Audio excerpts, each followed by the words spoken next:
ప్రభువైన యేసుక్రీస్తు నామములో అందరికీ శుభములండి. దేవుని దీవెనలు మనకందరికి కలుగును గాక. త్వరలో రాని ఉన్న యేసయ్య యొక్క మరి నామంలో మనమందరము రాకడానికి సిద్ధపడుదును గాక. ఆమేన్. ఈరోజు మనకు ప్రభు ద్వారా ఇవ్వబడిన వాక్యం ఏంటంటే ప్రకటన గ్రంథము 22వ అధ్యాయము 8-9 వచనములు. యోహాను అను నేను ఈ సంగతులను వినిన వాడను చూచిన వాడను.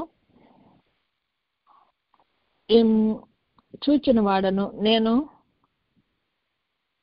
విని చూచినప్పుడు వాటిని నాకు చూపించిన దూత పాదముల యొద్ద సాగిలపడగా, అంటే మరి ఆయన యోహాను గారు మరి పద్మాసు ద్వీపంలో ఉన్నప్పుడు ఆయనకు వచ్చిన దర్శనంలో ప్రభువు మరి రాబోయే సంగతులన్నిటిని కూడా ఆయనకి చూపించారన్నమాట. అయితే దానియేలు గ్రంథంలో కూడా మనకి ఇది ఈ యొక్క అంత్య దినాల్లో ఏం జరగబోతుందో అని రాయబడింది, కానీ అవన్నిటికీ కూడా ముద్రలు వేస్తున్నటువంటి పరిస్థితి అనమాట. ప్రతిది కూడా వివరింపబడి లేదు అక్కడ. కానీ ఇక్కడ ప్రకటన గ్రంథంలో మనకు సమస్తం కూడా వివరంగా ప్రకటిస్తున్నారన్నమాట. యోహాను గారి ద్వారా ప్రకటింపబడుతుంది ఈ వాక్యం మనకి. కాబట్టి ఇక్కడ ఏం చెప్తున్నాడు ఆయన, మరి ప్రభు తనకు చూపించుతున్న ప్రతి కార్యక్రమాన్ని ఏం జరుగుతుందో ఏం జరగబోతుందో ప్రతిదీ అంత వివరంగా మనకు కన్నులు కట్టినట్టు చూపిస్తున్నప్పుడు ఆయన చూపించుతున్నటువంటి దూత పాదాల దగ్గర నమస్కారం చేయటకు సాగిలపడ్డాడట. అప్పుడు ఆ దూత అన్నారట, నువ్వు ఇలా నాకు సాగిలపడొద్దు, నేను నీతోనూ ప్రవక్తలైన నీ సహోదరులతోనూ ఈ గ్రంథమందున్న వాక్యములను గైకొని వారితోనూ సహదాసుడను, దేవునికే నమస్కారం చేయమని చెప్పాను. అంటే మనము ప్రభు యొక్క వాక్యానుసారంగా నడుచుకుంటున్నప్పుడు మరి మన కొరకు బోధించినటువంటి బోధకులు కానీ, తర్వాత ప్రవక్తలు కానీ, మరి ఇప్పుడు మనకి ప్రకటన గ్రంథంలో ఉన్నటువంటి ఆ యొక్క వివరం అంతా మనకు ప్రకటించిన యోహాను గారితో కానీ మనం అందరం కూడా ప్రభుతో మనం కలుసున్న మన సంబంధాన్ని బట్టి ఏమవుతుందంట, మనము దేవదూతలతో సమానమంట. అంటే ఈయన ఎంత పెద్ద మంచి పొజిషన్లో ఉన్నప్పటికీ దేవుడు మనలను వారితో సమానంగా చేస్తున్నాడట. కాబట్టి మరి ప్రభు యోహాను గారు ఈ లోకంలో ఉన్నప్పుడు ప్రభు రొమ్మున ఆనుకున్న శిష్యుడని ఆయనకి పేరు కదండి. మరి ఆ ప్రభు యొక్క శ్రమల్లో కానీ శోధనలో కానీ ప్రభు ద్వారా వచ్చిన ప్రతి ఒత్తిడిలో కూడా ఆయన మరి దేవుని వాక్యాన్ని గుర్తింపగలిగి మరి యోహాను దేవుడి భక్తుడిగా మరి మనకు తెలుసు. అక్కడ ఆయన ఈవెన్ సిలువ దగ్గర కూడా ఆయన అక్కడ ఉన్నట్లుగా మనం చూస్తూ ఉంటాం. అందరు శిష్యులు పారిపోయిన ఈయన మాత్రం అక్కడ ఆయన్ని వెంబడించారని మనం చూస్తూ ఉంటాం కదండి. కనుక మనం ఏం చేయాలి? మన కన్ను ఎవరి మీద ఉండాలట? ప్రకటన గ్రంథం చదువుతున్న వారు కానీ నేర్చుకుంటున్న వారు కానీ వారి కనుదృష్టి ఎప్పుడైనా సరే దేవుని మీద ఉంచాలట. దేవుని మీద మనం కనుదృష్టి ఉంచినప్పుడే మరి ఆ దేవదూత కూడా అలాగా మరి ఆయన దృష్టిని దేవుని మీద ఉంచాడు కాబట్టి, మరి ఆత్మవశంలో ఉన్నవాడు కాబట్టి ఆయన యేసు యొక్క మరి ఔన్నత్యాన్ని, దేవుని యొక్క ఔన్నత్యాన్ని గ్రహించిన మరి ఉన్నాడు కాబట్టి మరి ఆ యొక్క ఏ భేదం లేకుండా దేవుని యొక్క ప్రేమను ఆయన గుర్తించాడట. కాబట్టి ఆయన అంటున్నాడు, నువ్వు దేవునికి నమస్కారం చేయి, నేను గొప్పవాడిని కాదు, ఇక్కడ మన పరలోకంలో అందరూ సమానమే అనేసి చెప్తున్నాడు అనమాట. మీ అందరితో నేను సమానము అని చెప్తున్నాడు. అంటే పరలోక అంతస్తు, భూలోక అంతస్తు మరి మనం చూడొచ్చండి. ఈ భూలోకంలో మనకి వాళ్ళు గొప్పవాళ్ళని, వీళ్ళు గొప్పవాళ్ళని, వాళ్ళకి ఎక్కువ జ్ఞానం ఉందని, వీళ్ళకి తక్కువ జ్ఞానం ఉందని, లేకపోతే వీళ్ళు ఫలానా కులంలో పుట్టారని, ఫలానా కులంలో వీళ్ళు ఉన్నారని, అంతస్తుల భేదము, వాళ్ళకి గొప్ప బోళ్ళని డబ్బులు ఉన్నాయని, వీళ్ళు పేదవాడని, చాలా రకరకాలైనటువంటి అంతస్తులు మనకి ఈ లోకంలో ఉంటాయి. కానీ పరలోకంలో ఉన్న వారందరూ ఏంటండి, దేవుని యొక్క మరి ప్రభువుని దేవునిగా అంగీకరించిన వారు మాత్రము అక్కడ మరి ఆ యొక్క అనుభవాన్ని మరి అనుభవించిన వారు మరి ఆ ప్రభు యొక్క పరలోకంలో ప్రతి వారు సమానంగా ఉన్నారట. మరి మరి భూలోక అంతస్తు పరలోక అంతస్తుకి తేడా ఏంటంటే మరి భూలోకం పరిస్థితి మనకు మరి అన్ని విషయాల్లోనూ మనకి హెచ్చు తగ్గులు కనపడతాయి, కానీ పరలోకంలో ఆ హెచ్చు తగ్గులు కానీ భేదం కానీ అసలు ఉండవంట. కాబట్టి మనం ఎక్కడున్నాము, ఏ పరిస్థితిలో ఉన్నాము, ఇక్కడ ఉండి కూడా మనం ఏ పరిస్థితుల్లో మనం వెళ్తున్నాం అన్నది మనము ఆలోచించవలసిన పరిస్థితి అనమాట.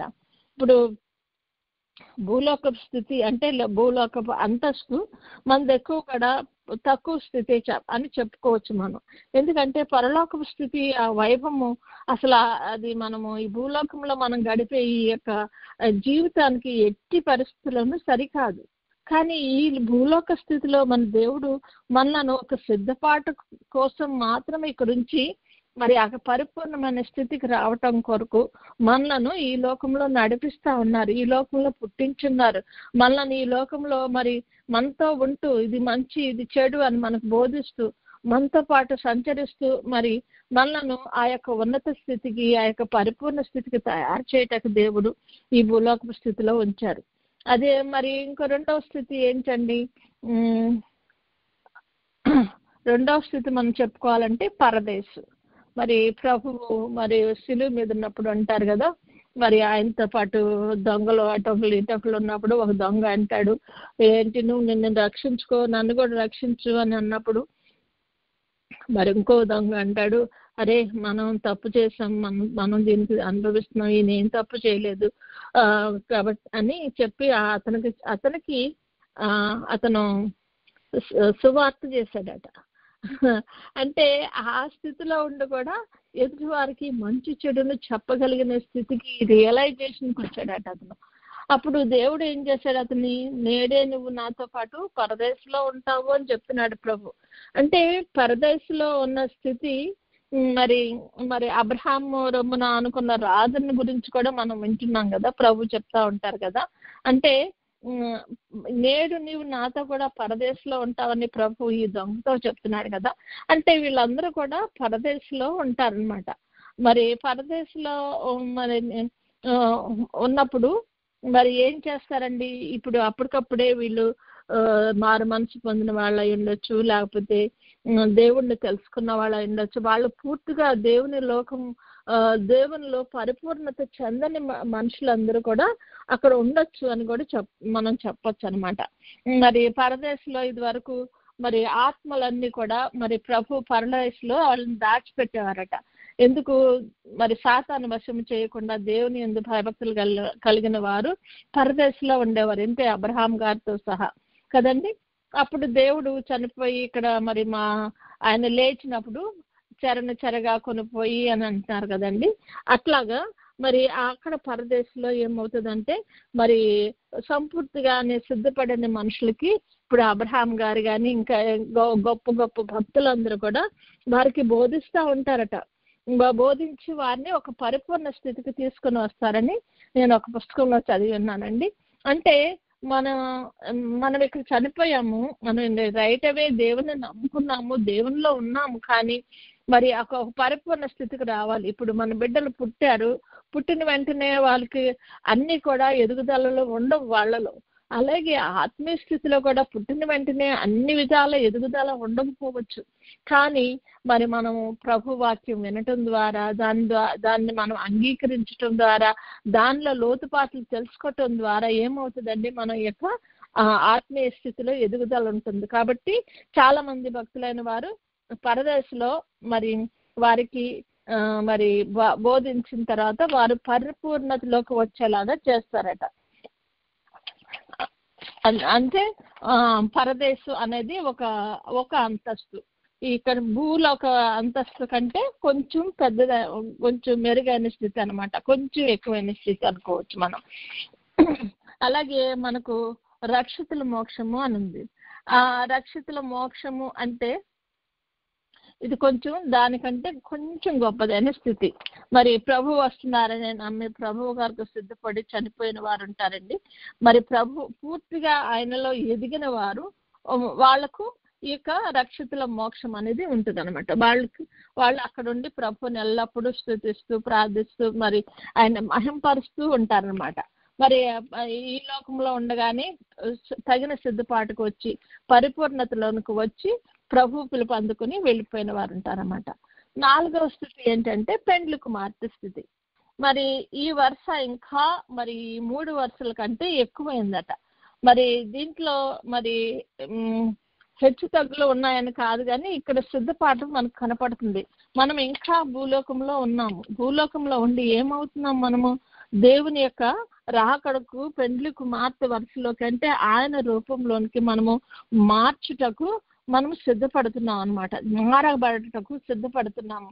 ఆయన కొరకు మరి ఆయన ఇచ్చినటువంటి అన్ని రకాలైనటువంటి మరి విలువగల ఆభరణాలు ధరించుకుంటకు, ఆయన ఇచ్చేటువంటి వస్త్రాలు ధరించుకుంటకు మనం సిద్ధపడుతున్నాం ఇక్కడ. కాబట్టి ఈ అంతస్తు కొంచెము అన్ని అంతస్తుల కంటే కొంచెం పెద్దది అని మాత్రం మనము గ్రహించవచ్చు అనమాట. అలాగని పై వరుసలో ఉన్న వాళ్ళు ఏదో వాళ్ళకి ఈ వరుసలోకి రారు అని కాదండి. మరి అందరూ కూడా ఈ వరుసలోకి రావటం కొరకే కొందరు సిద్ధపడుతున్నారు, కొందరు ఆల్రెడీ సిద్ధపడి అక్కడ ఉన్నారనమాట. కాబట్టి ఈ యొక్క మరి ఈ సిద్ధపాటులో మనము ఈ లోకంలో ఉండగా మనమే సిద్ధపడాలి. మరి భూలోక మోక్షం అనేది ఒక 30 పంట అనుకుంటే, పరదేశంలో 60 పంట అనుకుంటే, పెండ్లి కుమార్తె మాత్రం 100% ఈ లోకంలోనే సిద్ధపడే పరిస్థితి అని మనం గ్రహించవచ్చు అనమాట.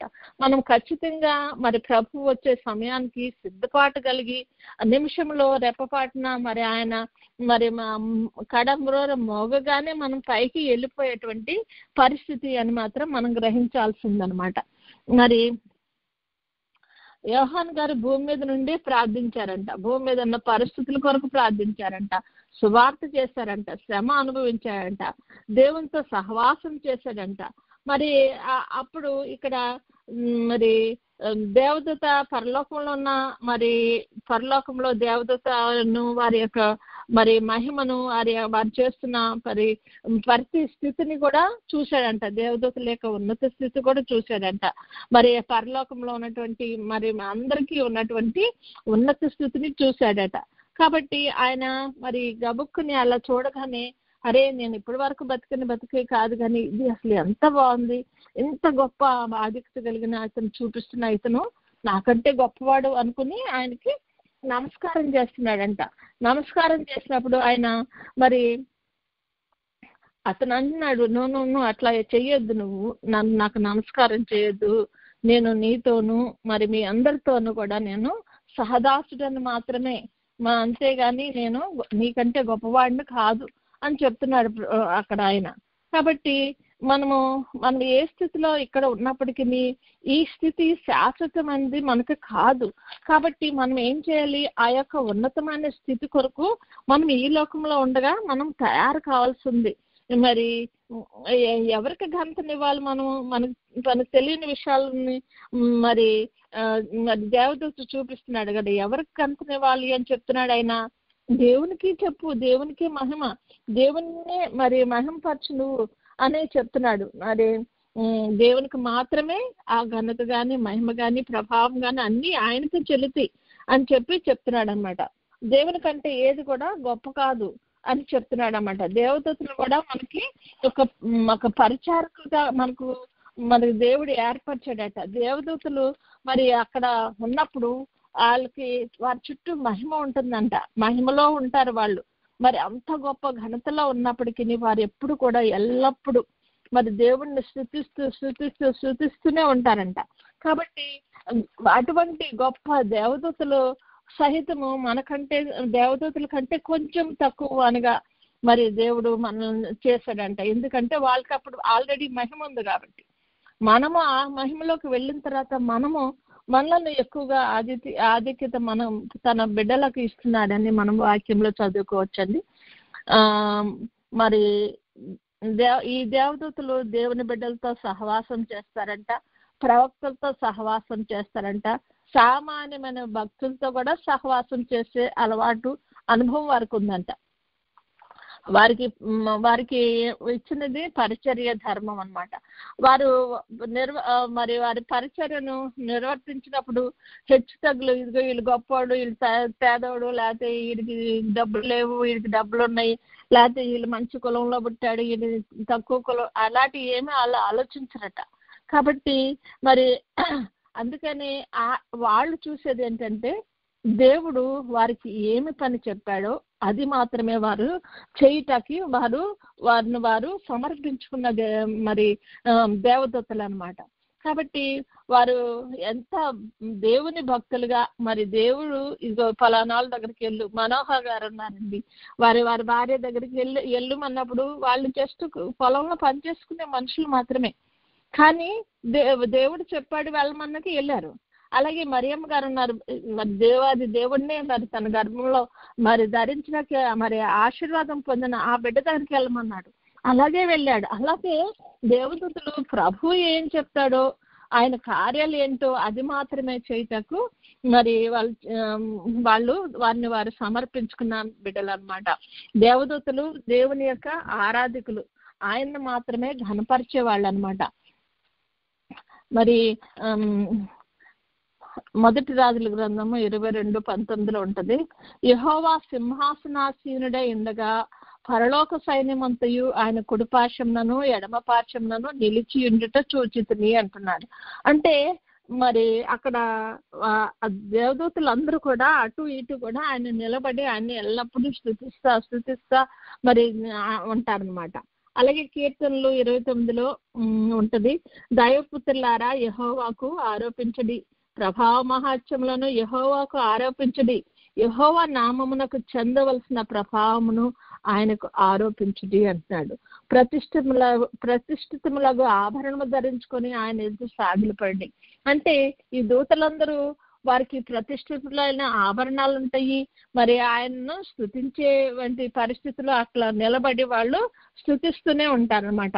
మరి దేవపుత్రులు అంటే మరి దేవదూతలు కూడా అని మనం అనుకోవచ్చు అనమాట. మరి శరీర వాంఛ వీళ్ళకి ఎక్కువ ఉండదట, ఎందుకంటే దేవుని యొక్క మహిమతో మరి చుట్టూ మరి ఉండే మనుషులు కాబట్టి. మరి ఎంత భక్తులమైనా మనం భూలోకంలో ఉన్నాం కాబట్టి మనకి శరీర రీతిగా ఎన్నో వాంఛలు ఉంటాయి, ఎన్నో కోరికలు ఉంటాయి, ఇది ఉండాలి, అది ఉండాలి, ఇది లేదు ప్రభా, ఇదిగో శరీరం, ఇదిగో ప్రభా నా తండ్రి, ఇక్కడ నొప్పినాయనా అక్కడ నొప్పినాయనా అని మనం ప్రతి విషయంలోనూ మనం కంప్లైంట్ చేస్తూ ఉంటాం. కానీ వీరు అలా కాదట, వారికి శరీర సంబంధమైనటువంటి మరి ఆ వాంఛలు కానీ అట్లాంటి ఏమీ వాళ్ళకు ఉండవట. కాబట్టి వారి పని అలా కేవలము ప్రభువుని ఆరాధించడమేనంట. ప్రకటన గ్రంథం 4:8 కూడా ఉంటుంది కదా, ఈ 4 జీవులలో ప్రతి జీవికి 6 రెక్కలుండును, అవి చుట్టూను రెక్కల లోపటను కనులతో నిండి ఉన్నవి, అవి భూత వర్తమాన భవిష్యత్ కాలంలో ఉండే సర్వాధికారి దేవుడు నాకు ప్రభు పరిశుద్ధుడు పరిశుద్ధుడు పరిశుద్ధుడు అని మానక రాత్రి పగలు చెప్తా ఉన్నారట. మానక అసలు వాళ్ళకి ఇంకా బ్రేక్ అంటూ ఉండదు. మనం అయితే ఒక గంట ప్రార్థన చేసామంటే అమ్మో 4 గంటలు మనం రెస్ట్ తీసుకోవాలి, మిగిలిన గంటలన్నీ మన పనుల్లో మనం ముగిలిపోయి ఉంటాం. వాళ్ళు అలా కాదంట, వాళ్ళ మానక ఎంతసేపు దేవుణ్ణి స్తుతించే మరి పరిస్థితిలో వాళ్ళు ఉంటారన్నమాట. ఇదే వాళ్ళ పని అనమాట. మరి అందుకనే మరి దేవదూత అంటున్నారు కదా, నువ్వు దేవుణ్ణి మాత్రమే మరి నువ్వు నమస్కారం చేయి, దేవుణ్ణి మాత్రమే నువ్వు ఘనపరచు అని దేవదూతలే మరి యోహాను గారికి చెప్తున్నారనమాట. ఇక్కడ కీర్తనలో 103:20-21 ఉంటుందండి. యెహోవా దూతలారా ఆయన ఆజ్ఞకు లోబడి ఆయన వాక్యము నెరవేర్చు బలశూరులారా ఆయనను సన్నతించుడి, యెహోవా సైన్యములారా ఆయన చిత్తము నెరవేర్చు ఆయన పరిచారకులారా మీరందరూ ఆయన. అంటే వీళ్ళు దేవదూతలు అనేవాళ్ళు ఎవరు? బలశూరులు మాత్రమే కాదండి, దేవుని పక్షాన ఆయన పక్షాన యుద్ధాలు చేసిన ప్రతి విషయంలోనూ ఆ దేవదూతలు ఎంత బలమైన వారో మనం తెలుసండి.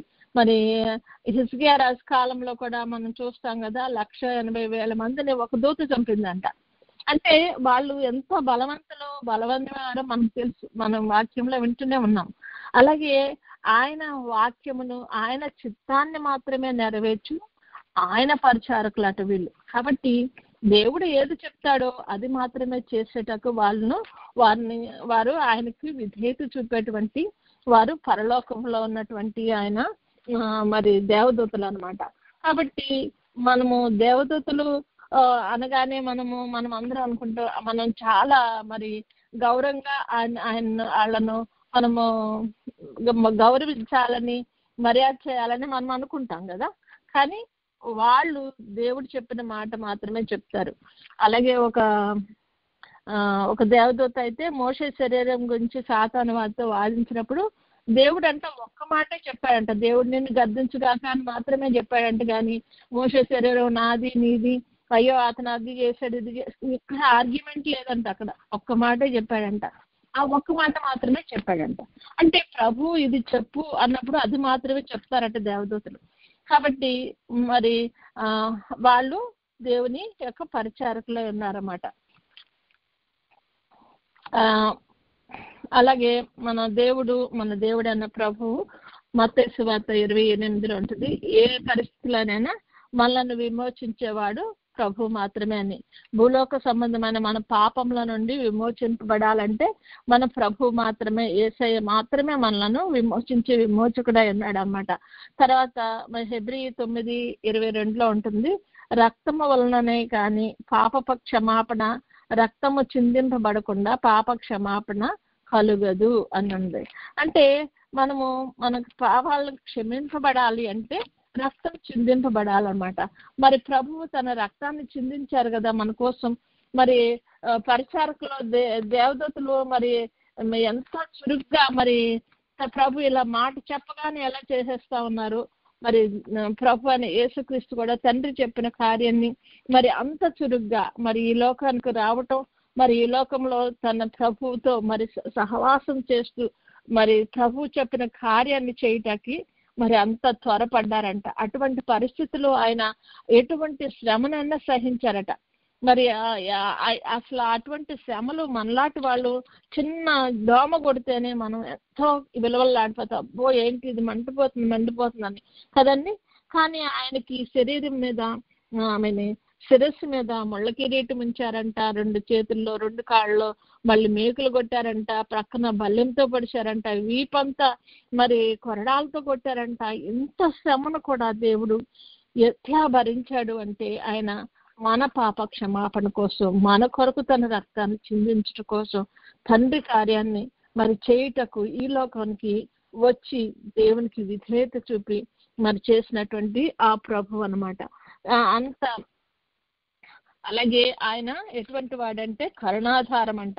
రోమీలకు రాసిన పత్రిక 3:25లో ఉంటుందండి. పూర్వం చేయబడిన పాపములను దేవుడు తన ఓర్మి వలన ఉపేక్షించకుండా ఆయన తన నీతిని కనపరచవలనని క్రీస్తు యేసు రక్తం నందలి విశ్వాసం ద్వారా ఆయనను కరుణాధారముగా బయలుపరచను. అంటే కరుణకు ఆధారం ఇక మరి ఆయన తప్ప మనకు కరుణకు ఆధారం అనేది లేదు మనకి.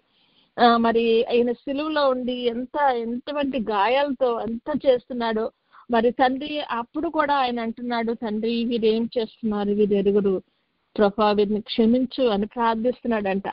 అంటే మన గురించి ఆలోచిస్తున్నాడు, మన పాపాలను మరి మన నుండి తీసివేయటానికి మరి అక్కడికి వచ్చే తన కార్యక్రమంలో మనకు ఒక పని నిర్ణయింపబడినప్పుడు మనం ఏం చేస్తాం, ఆ పని మీద కాన్సన్ట్రేట్ చేస్తాం. దానికి ఎన్ని ఆటంకాలు వచ్చినా ఆ పని పర్ఫెక్ట్ గా చెయ్యాలి అని అనుకుంటాం కదండి.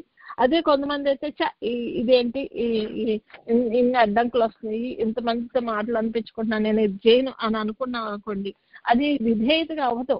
కాబట్టి ఈయన తన విధేయత ద్వారా ఎటువంటి కష్టమైనా సరే ప్రభు తనకిచ్చిన పనిని నెరవేర్చటకు యేసయ్య ఈ లోకానికి వచ్చాడు. ఆయన కరుణ ద్వారానే మనమందరం కూడా రక్షింపబడుతున్నాము. ఆయన యొక్క రక్తం ద్వారానే మనము విమోచింపబడుతున్నాం అన్నది మనం గ్రహించాల్సి ఉందన్నమాట. కనుక అందుకే కరుణాధారైన ప్రభు శ్రమలో ఉన్నా మరి ఎంత ఆయనకు మించిన శ్రమలు పొందినా కూడా మనము మరి మనలను జ్ఞాపకం చేసుకుని ఆయన ఆ శ్రమను చులకనగా ఎంచుకుని మరి దాన్ని అంతటినీ భరించాడని కూడా మనము వాక్యంలో మనం చదువుకుంటున్నామండి. మరి అలాగే హెబ్రీయులకు రాసిన పత్రిక 1:14 ఉంటుంది. వీరందరూ రక్షణ అయిన స్వాస్థ్యమును పొందబో వారికి పరిచారం చేతికై పంపబడిన సేవకులైన ఆత్మలు. అంటే మరి మనకి చాలా మందిని ఇచ్చారు కదా, అబ్రహాం గారు కానీ, తర్వాత యెహెజ్కేల్ గారు కానీ, తర్వాత యెషయా గారు, వీళ్ళందరూ కూడా మరి వారందరూ కూడా దేవుని యొక్క మరి పరిచారం చేయటకు పంపబడినటువంటి ఆత్మలను కూడా మనం గ్రహించవచ్చు. ఎందుకంటే ఈ లోకంలో మరి కొన్ని ఆత్మలను మనం రక్షించాలనుకుంటే ఈ దూతలు మరి వీళ్ళందరూ కూడా చాలా మందిని రక్షించడం కొరకు దేవునికి విధేయత చూపిన మనుషులుగా మనం చూడొచ్చు మనం. కాబట్టి మనం కూడా మరి ప్రభువుకి పరిచారం చేయాలి అని మనం అనుకుంటే కనుక కొన్ని ఆత్మలను మనం రక్షించగలిగితే, మరి ఎట్లయినా సరే ఒక ఆత్మనైనా నేను రక్షించాలి. ఒక పాట ఉంటుంది కండి, ఒడ్డు చేరి నీ ఎదుట నిలిచినప్పుడు యేసువా ఒక్క ఆత్మనైనా నేను రక్షింపక పోదునా అని, ఒక్క ఆత్మనైనా నీ దగ్గరికి తేకుండా నేను ఎలా వస్తాను ప్రభా, ఒట్టి చేతితో నిన్ను దర్శించుకో, నాకు తగదు ప్రభా అని ఒక ఆయన ఎవరో రాశారు. అసలు ఆ పాట పాడుకుంటా ఉంటే నిజంగా మనలో ఎంతో ఒకలాంటి ఉత్తేజం వస్తుంది అన్నమాట. ఎట్లయినా సరే ఒక్క ఆత్మను రక్షించాలనేటువంటి ఆ యొక్క ఆలోచన, ఆ యొక్క మరి అటువంటి ఆలోచన మనకు వస్తుంది అనమాట. కాబట్టి మనం దేవునికి చెందవలసిన ఘనతను ఆయనకి ఇస్తాకి మరి మనం ప్రయత్నించినప్పుడు సాతాను ఏం చేస్తాడండి, మరి వాడు ఎన్నో రకాలైన ఆటంకాలు మనకు కలిగిస్తూ ఉంటాడు. వాడు పరలోకంలో ఉన్నప్పుడు వాడి యొక్క ఆలోచన అంతా ఏంటి, దేవునితో సమానంగా ఉండాలా, దేవుని ఆ సింహాసనం మీద నేను కూర్చుండాలా, సభా పర్వతం మీదకి ఎక్కాలా అని వాడు ఎప్పుడైతే వాడి హృదయంలోకి ఆ మలినమైనటువంటి ఆలోచన వచ్చిందో వాడు అక్కడ పరలోకంలో ఉండలేకపోయాడు. ఎందుకంటే ఉండవలసిన స్థితిని పోగొట్టుకున్నాడు. కాబట్టి ఏమైంది, అక్కడ నుండి వాడు త్రోసివేయబడ్డాడు. అంటే అంత మలినం లేని స్థితిలో దేవదూతలు ఉంటారని మనకు తెలుస్తుంది. అక్కడ ఉన్న ప్రతిది కూడా ఇంత చిన్న మలినం కూడా లేకుండా మరి ఉండేటువంటి ఆ పరలోకంలోకి మనం వెళ్ళాలంటే మనకు ఎంత సిద్ధపాటు ఉండాలా అని మనం ఒకసారి ఆలోచించుకుందామండి. మనము ప్రభు కొరకు సిద్ధపడే స్థితిలో ఉండాలా, సిద్ధపడి మరి ప్రభు కొరకు మనము ఎదురు చూచే వారంగా ఉండాలా. మరి ఆ పరలోకం అనేది మరి మన కళ్ళ కట్టినట్లుగా మన ప్రకటన గ్రంథం అంతా తెలుస్తుంది. ఈ అంత్య దినాల్లో ప్రభు వచ్చే ముందు ఎలా ఉంటుంది, ప్రభు వచ్చిన తర్వాత వెళ్ళిపోయినాక ఎలా ఉంటుంది, ఎటువంటి శ్రమలు వస్తాయి, ఎవరికి శ్రమలు వస్తాయి, ఎందుకు వస్తాయి, మరి ఏ టైంలో మరి మనకి ముద్ర వేయించుకునే సమయం, ప్రభు మరి తన బిడ్డలైన వారిని ముద్రించే సమయం అని మరి ఇవన్నీ కూడా మనం చూస్తూ ఉంటాము. ముద్ర లేని మనుషులకే కానీ ఎవరికి కూడా వాళ్ళకు హాని చేయకుండా వాటికి సెలవు లేదట. అంటే ఈ మిడతలు అనేవి వస్తాయని చెప్పి ఒక ప్రకటన గ్రంథంలో ఉంది. వచ్చినప్పుడట ముద్ర లేని మనుషులకే కానీ చెట్లకి కూడా సాధారణంగా మిడతలు ఏంటంటే చెట్లు తినేస్తూ ఉంటాయి కదా, పాడు చేస్తాయి. మరి ఐగుప్తులో ఉన్నటువంటి ఆ 10 తెగుళ్ళలో అదొకటి కదా. అలాగే అవి వస్తాయట కానీ ముద్ర లేని మనుషులకే చేస్తాయట. కాబట్టి మనము ముద్ర లేని మనుషులుగా మనం ఉండకూడదు. ఈ అంత్య దినాల్లో దేవుడు ముద్రించుకునే సమయంలో మనం ఉన్నాము. మనం ఎన్నో వార్తల ద్వారా వింటున్నాం కదా, యెరూషలేములో ఆ ఎర్రపేయ దొరికిందని, అది దొరికినప్పుడు దాన్ని బలిచ్చి దేవాలయాన్ని స్టార్ట్ చేస్తారని, మరి అది దేవాలయాన్ని నిర్మించడానికి స్టార్ట్ చేసినప్పుడే మనకు 7 ఏండ్ల శ్రమ ఇక్కడ ఈ లోకంలో ఉన్న వాళ్ళకి వస్తుంది. కాబట్టి దానికి ముందుగానే సిద్ధపడిన బిడ్డలందరూ కూడా మరి ఎత్తబడతారని, వాళ్ళందరూ 7 ఏండ్లలో మరి పెండ్లి విందులో ఉంటారని ఇవన్నీ కూడా మనము వింటూనే ఉన్నాము. కాబట్టి మనము సిద్ధపాటు కలిగి ఉన్నామా, మనము ముద్రించబడిన వారిలో ఉన్నామా, మనకు అసలు దేవుడు ఏం చేయాలి, మనం ఏం దేవుడిని అడుగుతున్నామా, మనం ఈ లోకంలో ఇంకా అంటుకుపోయి మరి ఇది కావాలి అది కావాలని ఈ శరీరేచ్ఛలను నెరవేర్చుకుంటూ చూస్తున్నామా, మన ఆత్మను రక్షించుకోవటం చూస్తున్నామా, మన ఆత్మను సిద్ధపాటు కలిగి ఉండటం చూస్తున్నామా, దేవుడు ఇచ్చినటువంటి ఆభరణాలు ధరించుకుంటూ చూస్తున్నామా, పెండ్లి వస్త్రాన్ని ధరించుకుంటూ చూస్తున్నామా, మరి అటువంటి స్థితిలోకి మనం ఎదగగలుగుతున్నామా ఒకసారి మనం ఆలోచించుకుందామండి. మరి మనుషులు చేసేటువంటి మరి ప్రతి విషయంలో కూడా మరి దేవదత్తులంతా వినయం కలిగి ఉన్నాము మనం. కాబట్టి మనము ఈ యొక్క మరి దేవుని గురించి మరి దేవుడు చెప్పిన ప్రతిది కూడా మనం ఆచరణలో పెట్టి మరి ఆయన వాక్యాన్ని విని మరి ఆయన కార్యాన్ని నెరవేర్చే స్థితిలో మనం ఉన్నప్పుడు ఖచ్చితంగా మనకు అటువంటి దేవునికి విధేయత చూపేటువంటి మరి స్థితి మనకు వస్తుందండి. కాబట్టి దేవుడు కూడా యేసయ్య కూడా అట ఈ లోకంలో ఉన్నప్పుడు ఆయన దేవునికి విధేయత చూపించాడట. హెబ్రీయులకు రాసిన పత్రిక 5:7 ఉంటుంది. ఆయన శరీరధారి అన్న దినములలో మహారోదనంతోనూ కన్నీళ్లతోనూ తన్ను మరణం నుండి రక్షింపగలవానికి ప్రార్థనలను యాచనలను సమర్పించి భయభక్తులు కలిగి ఉన్నందున ఆయన అంగీకరింపబడెను. అంటే మనం ఈ లోకంలో ఉన్నప్పుడు ప్రభు మన కొరకు ప్రార్థించి మహారోదనంతో కన్నీళ్లతో మరి ప్రార్థించి మరణం నుండి రక్షింపగలవాడికి ఇప్పుడు మన పాపములన్నీ ఆయన మీద మోసుకున్నప్పుడు మరి ఆయనకి ఏమొచ్చిందండి? పాపం వలన వచ్చే జీతము మరణం కనుక ఆయన మరణించవలసి వచ్చింది మన కోసం. ఎందుకంటే మన మీద లేకుండా మనం దేవుని చేత అంగీకరింపబడటం కోసం మన పాపములను ఆయన మీద వేసుకుని ఆయన మన కొరకు మరణించారు కాబట్టి మరి ఆయన అంగీకరింపబడ్డాడట.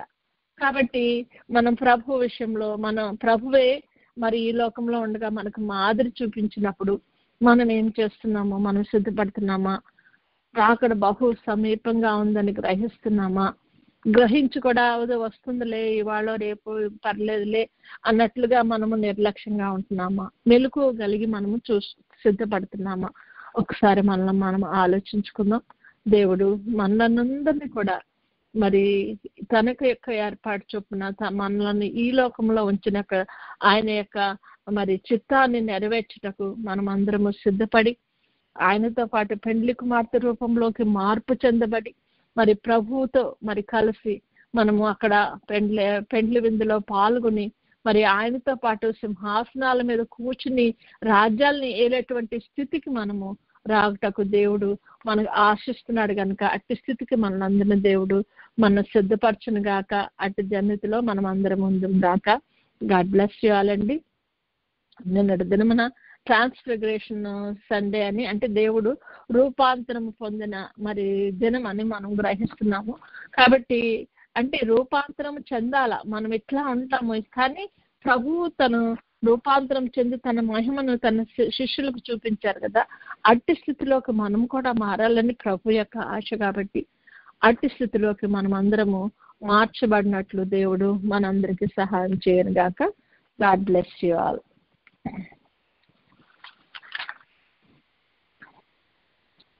ప్రైస్తలాడమ్మా అందరికీ.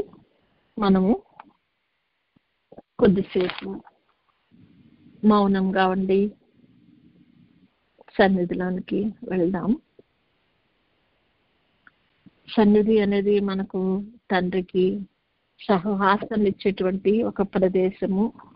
ప్రభు మనలను కలుసుకోవటానికి మరి మన మధ్యకు వచ్చి ఉన్నప్పుడు మనం కూడా ప్రభు సన్నిధిలో ప్రభువుని ఎదుర్కొంటాకి, ప్రభుని చూడటానికి, ఆయనతో మాట్లాడటానికి, ఆయనను కన్నులారా చూడటానికి మనకు మరి ఇచ్చేటువంటి సమయమే సన్నిధి. కాబట్టి మనము ప్రభు సన్నిధిలో ఉన్నాం కనుక మనము కొద్దిసేపు మౌనం నిదానం కలిగిన వారమై మన ఎదుట ఉన్నటువంటి ప్రభువుని గణపరచుటకు, మన ఈ లోకంలో ఉన్నటువంటి ఆలోచనలు మరి ప్రతి విధమైనటువంటిది ప్రభువుకి చెందనది ఏదైనా సరే మన మనసులో ఉన్నట్లయితే దానిని పక్కకు నెట్టి మన దృష్టిని మనసును ప్రభు మీద కేంద్రీకరించుకుని కొద్దిసేపు మౌనంగా ఉందామండి.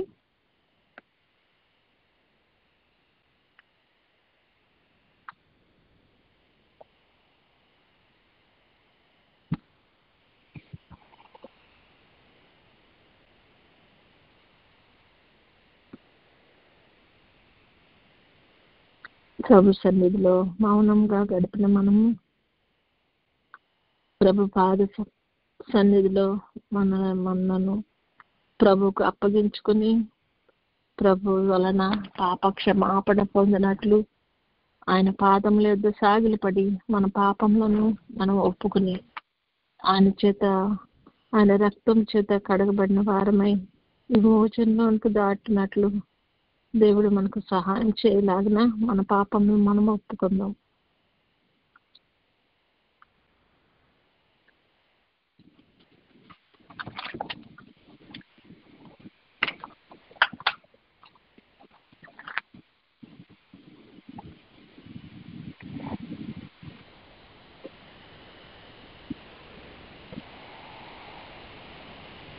మనం చేయవలసిన కార్యము చేయకుండా మనం చేయకూడని పనులు చేసినప్పటికీ అది కూడా పాపమే అవుతుంది. కనుక మనము ప్రభు ఆజ్ఞకు విధేయులమై ఆయన రాకడకు సిద్ధపడు నిమిత్తము మనలను మనం పరీక్షించుకుని మనలో ఉన్న సమస్తమైన మరి అపవిత్రతను కడిగి వేసుకుని ప్రభు రక్తం ద్వారా మనం శుద్ధీకరింపబడలాగిన మనము మన పాపములను ఒప్పుకుందాం.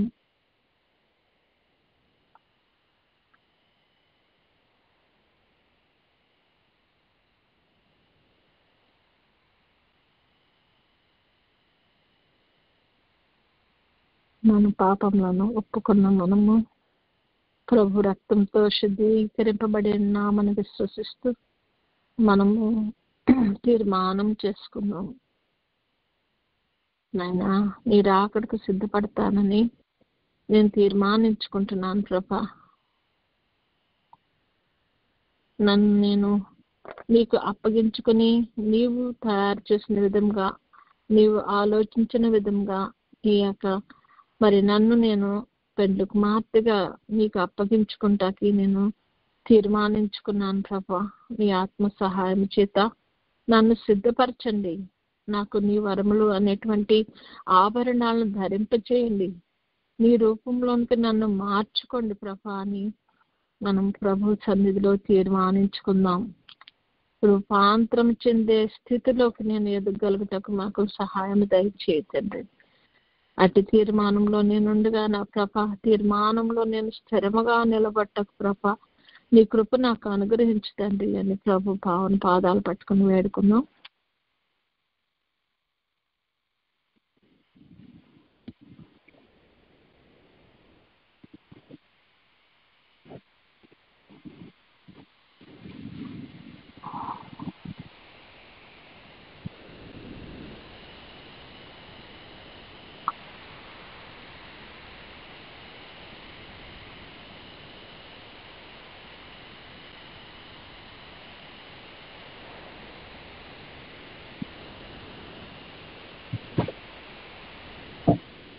దేవదూతలకు కూడా లేనటువంటి ఆ గొప్ప ఆధిక్యతను దేవుడు తన బిడ్డలకు ఇవ్వటానికి ఈ లోకానికి వచ్చిండగా, మన కొరకు తన ప్రాణాన్ని అప్పగించి ఉండగా, ఆయన మాత్రమే మన పాప క్షమాపణ ఇవ్వగలడని, ఆయన మాత్రమే మనల్ని శుద్ధీకరించగలడని మన ప్రభువుకు మళ్ళా మనము అప్పగించుకుందాం.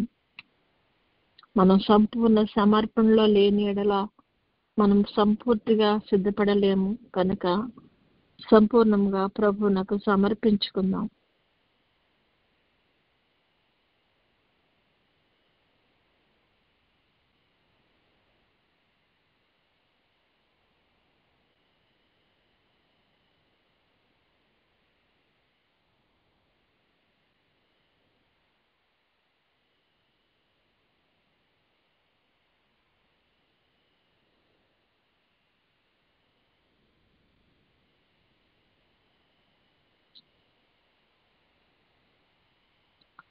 సమర్పించుకున్న మనము ప్రభువును వేడుకుందాం.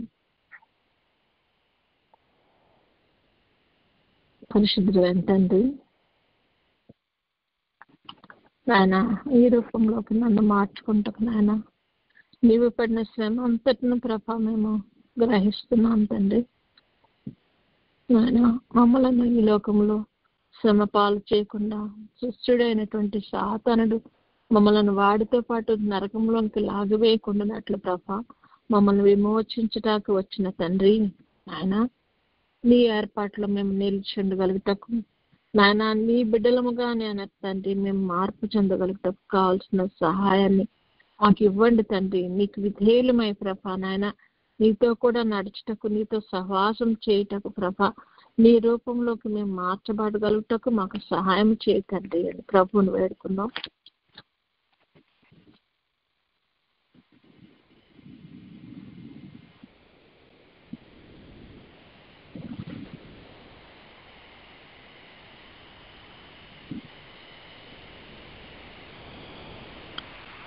దేవదూతలకు దేవుడు ఏది చెప్తే అది మాత్రమే చేసేటువంటి పరిచారకులు, కానీ మనమైతే ప్రభు నామములోకి అనేకులను నడిపించగలుగుటకు, అనేకులను ప్రభులోనికి తీసుకొని రావటకు, అగ్నిలో నుండి రక్షించుటకు, కొందరిని మరి లాగుటకు మనకు దేవుడు ఒక పరిచారాన్ని ఇచ్చి ఉన్నాడు. దాన్ని చేయగలుగుటకు ప్రభువా నాయనా నీ యొక్క సువార్తలో కనీసం ఒక్క ఆత్మనైనా రక్షించగలిగే స్థితిలోకి మేము ఉండగలుగుటకు ప్రభా, మమ్మల్ని మేము రక్షించుకుంటూ, మమ్మల్ని మేము కాపాడుకుంటూ, మాకు ఇవ్వబడిన నీ యొక్క వస్త్రాలను, రక్షణ వస్త్రాన్ని, పెండ్లి వస్త్రాన్ని ప్రభా నా తండ్రి నాయన మేము కాపాడుకుంటూ నా తండ్రి నాయన అనేకులను నీలోనికి నడిపించగలిగే స్థితిలోకి రాగలుగుటకు ప్రభా శక్తి బలాలను మాకు సహాయం దయచేయండి తండ్రి. నాయన నీకు విధేయత చూపిన వారమే ప్రభా, నీ ఆత్మకు లోబడిన వారమే తండ్రి, నీ పరిచారం చేయగలిగిన స్థితిని ప్రభా మాకు దయచేయి తండ్రి అని ప్రభువును వేడుకున్నాం.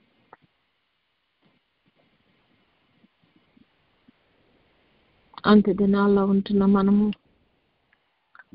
ఏ నిమిషంలో పడిపోతామో, ఏ నిమిషంలో ఎలా ఉంటామో తెలియని మనం ఆయన ఆత్మ సహాయం చేత ప్రభు మన చేయి పట్టుకోవాలని ప్రభుని వేడుకున్నాం.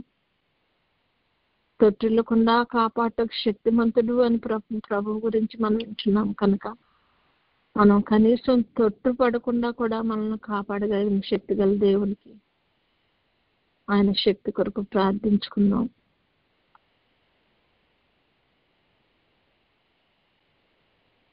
కృప నీలో మేము స్థిరంగా నిలబట్టకు కృపను అనుగ్రహించండి. అంత్య దినాల్లో ఉంటున్నామయ్యా, ఏ నిమిషంలో ఏం జరుగుతుందో తెలియని అయోమయ స్థితిలో ఉండగా శరీర బలహీనతలకు ప్రభా ఆత్మీయ బలహీనతలకు మేము లోను కాకుండా ప్రభా నీ యందు బలవంతులైండుటకు ప్రభా మాకు సహాయం చేయి తండ్రి అని ప్రభుని వేడుకున్నాం.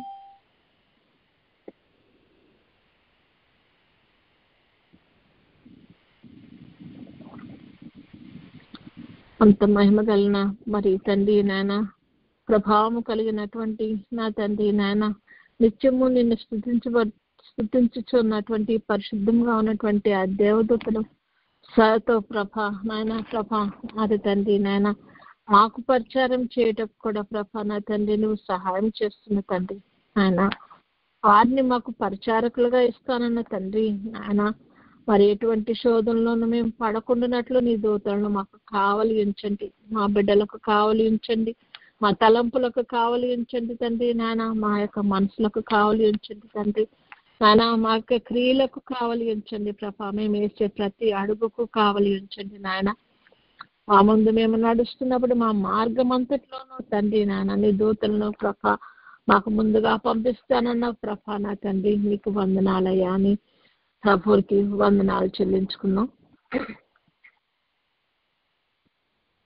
నేను ఈ పాటి వారము నాయన ప్రభా తండ్రి నాయన, దేవదూతల కంటే కూడా ప్రభా నా తండ్రి మమ్మల్ని ఎక్కువగా ప్రేమించిన ప్రభా నాయన, దేవదూతల కొరకు నువ్వు ప్రాణం ఇవ్వలేదట కానీ ప్రభా నాయన పడిపోయిన మానవుడిని ప్రభా లేవనెత్తి నీ రూపంలోకి మార్చుకుంటకు మా కోసం నాయన నీ ప్రాణాన్ని నీ రక్తాన్ని ధారపోసిన కరుణామయుడా నీకే వందనాలు, స్తుతులు, స్తోత్రాలు, కృతజ్ఞతాస్తుతులు చెల్లిస్తున్నామయ్యా. ఏ ఒక్క బిడ్డ కూడా నశింపటం నీ చిత్తము కాదని ప్రతి వారిని రక్షణలోనికి నడిపించుతున్న దేవాది దేవానికి కోటానుకోట్ల స్తుతులు, స్తోత్రాలయ్యా. మానవ ప్రయత్నంలో మేము చేయలేని కార్యాలు దైవపత్రుడా నాయన నీ యొక్క కార్యముల వలన ప్రభా నా తండ్రి నాయన సాధ్యములు చేయొచ్చున్న తండ్రి నీకు వందనాలయ్యా. మేము చేయలేని కార్యాలు ప్రభా మా కొరకు చేయించున్న తండ్రి నీకు స్తుతులు, స్తోత్రాలయ్యా. నాయన మేము నిన్ను గుర్తించి నా తండ్రి నీకు విధేయులమైన నీవు చెప్పినట్లుగా చేయటకు ప్రభా మమ్మలను క్రమపరుస్తూ ముందుకు సాగించుటకు ప్రభా నువ్వు చేస్తున్న ప్రతి ఒక్క ప్రయత్నం విషయమే నీకు వందనాలు, స్తుతులు, కృతజ్ఞతాస్తుతులు చెల్లిస్తున్నాం తండ్రి.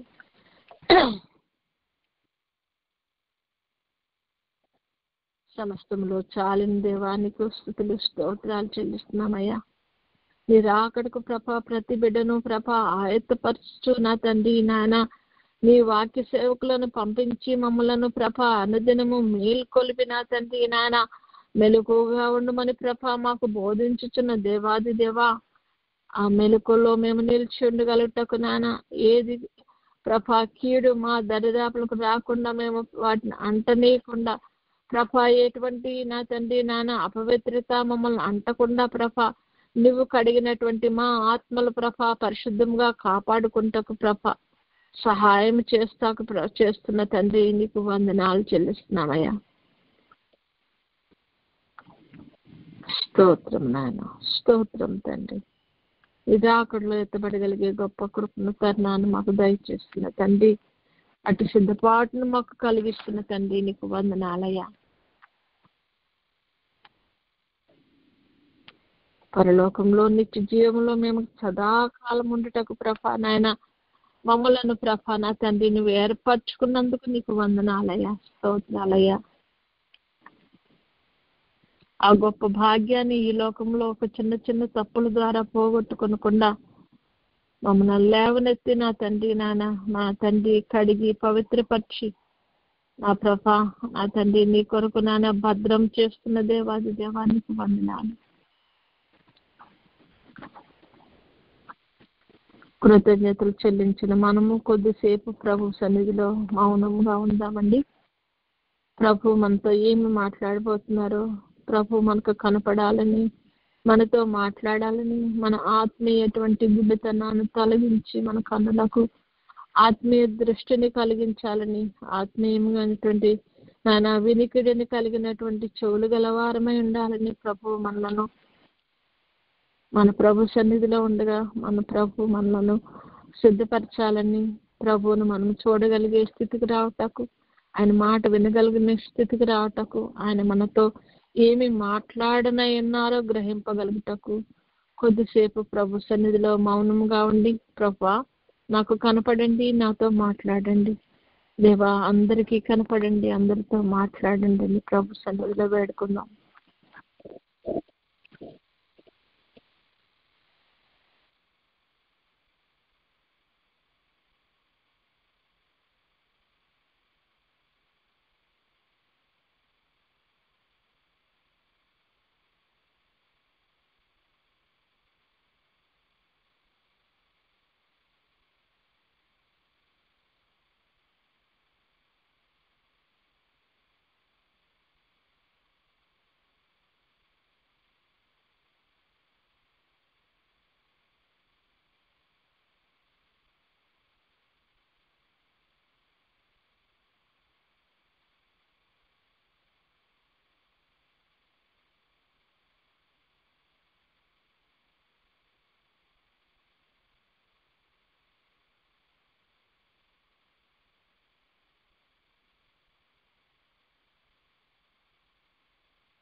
దేవదూతల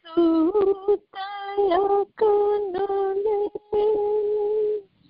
దైవజనుని సేవా దేవసుతుని సంఘ సేవా దివ్యమా సువార్త సేవా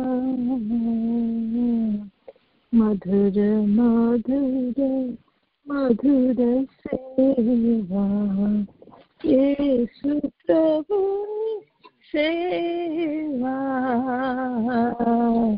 మధుర మధుర మధుర సేవా. పరిశుద్ధుడైన తండ్రి నీకు స్తుతులు స్తోత్రాలు స్తోత్రాలు స్తోత్రాలు స్తోత్రాలు నాయన. పరిశుద్ధుడా పరమ తండ్రి నాయన, దేవదూతలకు కూడా లేనటువంటి గొప్ప సేవను ప్రభాన్ని బిడ్డలమైన మాకు దయచేస్తుంది దేవా, నీకు వందనాలయ్యా.